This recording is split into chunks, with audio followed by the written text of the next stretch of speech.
Assalomu alaykum hurmatli obunachilar. Mana xudo xohlasa bugun yangi zinamizni boshlab oldik. Shu ko'rishingiz mumkin.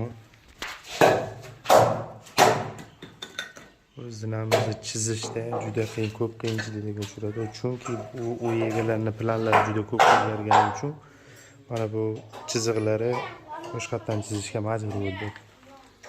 Xudo xohlasa taga tekis zinamiz. O'rtada aylanasi bor.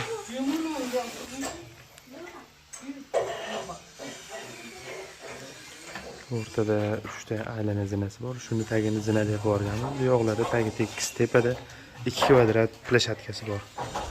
Xudo xohlasa bu zinamizni 3-chi kun ko'rtamizda yanyapmiz. Hammasini shogirdlarimiz bilan birgalikda eski apalovkaliklarda eski ishlarni eski apalovkalarda qiladigan bo'ldi. Xudo xohlasa iloji yo'q. U egalarga qulaylik qilib beramiz deb lavz berib qo'yganmiz. Qanaqa taxtalarda beramiz.